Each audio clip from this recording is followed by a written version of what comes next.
What's going on, guys? It's Krypt here, and welcome back to another Crypt review. Crypt review! Yes, it is finally returning. The weekly Crypt reviews. I've missed you guys. I got my fit on. So, judge my fit. Let me know. Is it a 6 out of 10? Is it a 1 out of 10? You have to let me know. So, right in the Crypt mode, let's go straight to the store. And let's have a look at what the Crypt season is offering. So first off, Circle Shadow Quan Chi, Ronin Katana, Assassin Jade, Combo Cup Sonya, Balanced Kenshi, and Treacherous Tanya. Well, today's season does not look very interesting. Treacherous Tanya is useless. She serves zero purpose. She is better to just be removed from the game. She used to have skill because she could break equipments. But then Warner Brothers said, hey, we're going to make that no longer possible. So it was no longer possible to break equipments. So she is definitely not worth it. So Treacherous Tanya, X. She's useless. Next character, Balanced Kenshi. He is just a beginner. My cat is causing a ruckus. He's literally rummaging this house like a freaking rat. But Balanced Kenshi, I mean, he was meta when I first started playing back in 2015. That's how old this damn character is. A lot of these characters are so old that I remember when they first released and then being a big deal and being meta back in 2015. But they don't got no meta no more, alright? So Balanced Kenshi's gonna be a I mean, unless you legit have no golds and you can only grind enough hearts, but you should just go for the gears. But hypothetically, if you already purchased the gears, you had no other hearts, like just not enough to buy anything else, first get Sonya, but then I guess Balanced Kenshi second best from the gold tier. But Kenshi is going to be a no-go. First, always go for gear. Always as a beginner. Choose gear on the Crypt mode. Combo Cup Sonya. Good character. Combo Cup Sonya, unlike the others, is not bad. She is quite good. Very, very good. My only issue with Combo Cup Sonya is her passive is kind of an end-all be-all. Once she uses it, you have to use SP2.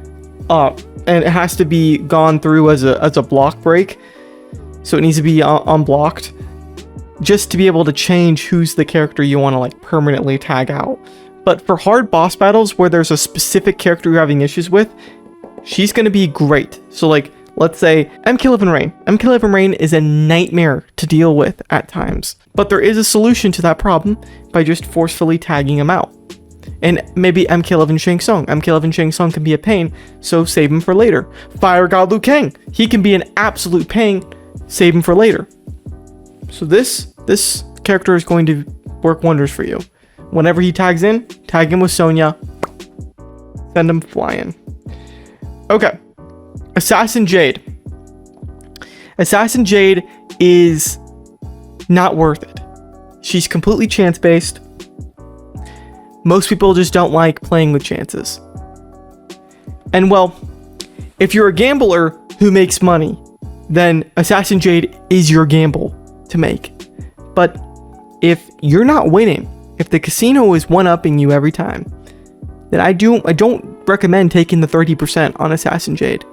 So, X. Alright, next up, Ronin Katana. Dumpster. There's a trash can. Dumpster. Throw her away. She has no purpose at all. Zero. She's the worst Ronin character too.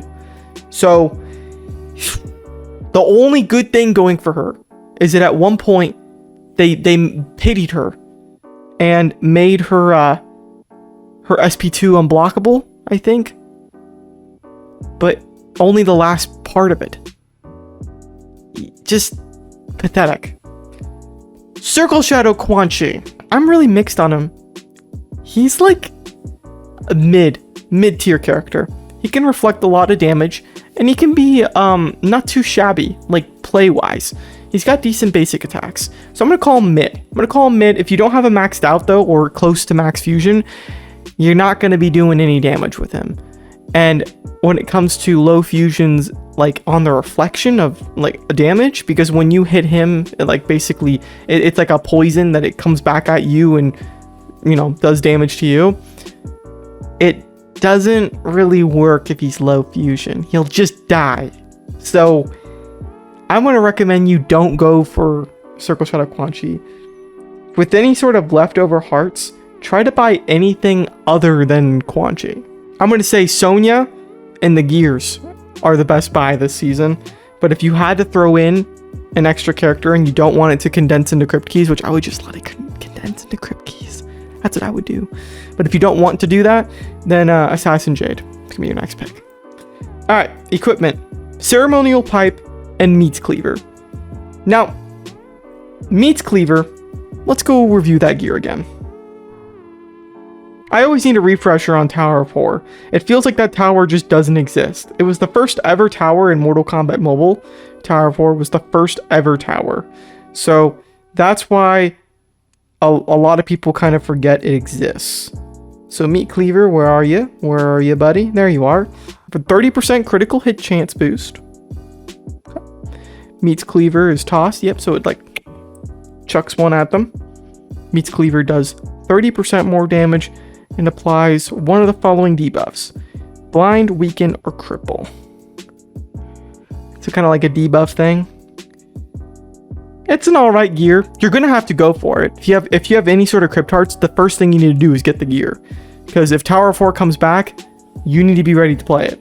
And this gear could be helpful just from the selection of a million gears. You always want to have as many pieces as possible. Not just max fusion, but many, many, many gears to pick from for specific battles. This one is not going to be as helpful, but it's okay to have on standby for damage bonus if Tower of 4 does come back for whatever reason. So definitely just pick up a copy. It's pretty cheap. Ceremonial Pipe. Now that one is genuinely good. Gives you speed, but we're going to look at the effects in detail once more. And I'm going to try to remember the tower off the top of my head. Ceremonial Pipe. Golly, that's Earthrealm, isn't it? Oh man, this is... We should play a game where I have to guess what gear comes from what tower. I used to be super fluent with it, but every new tower that came out just kept confusing me. Okay, it's not Earthrealm. Got one wrong. It's not Twisted Tower. No, it's not. It's not Action Movie Tower either. Elder Wind Tower, that's what it is. Okay, Elder Wind Tower. I knew that. It was Earthrealm or Elder Wind. See, I'm good, but just not great. Alright.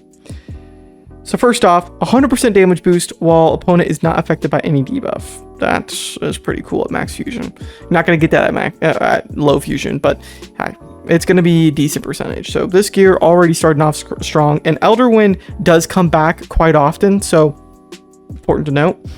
Whenever an opponent tries to apply a positive combat effect on themselves, there's a 100% chance to steal it when at max fusion. When you don't have the gear high fusion, it's not going to be stealing it 100% of the time, but it's still going to be stealing it pretty often.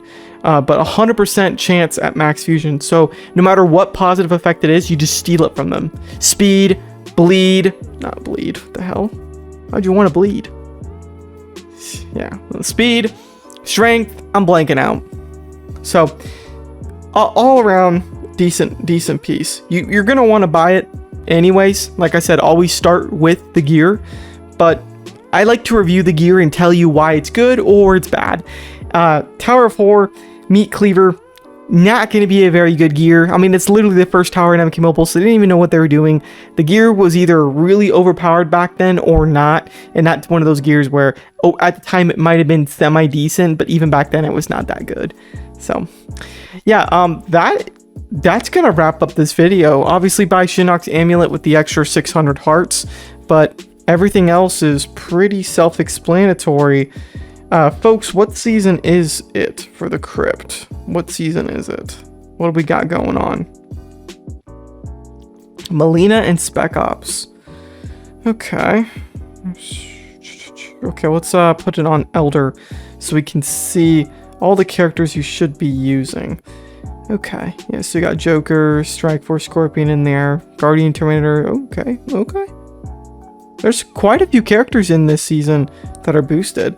I see a decent potential for some teams. Ronin Takeda is not a great character, but his damage can be pretty good. So if you pair him on a team with some defense like Strike Force Scorpion, I do believe you can get some decent damage. All Ronin characters have just a damage bonus. They just have crazy critical damage. Lots of potential for team comps. I see some fighters in here. Some real fighters.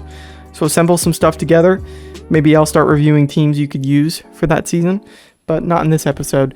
Thank you guys so much for watching. If you did enjoy, make sure to like and subscribe if you are new. And yeah, peace out.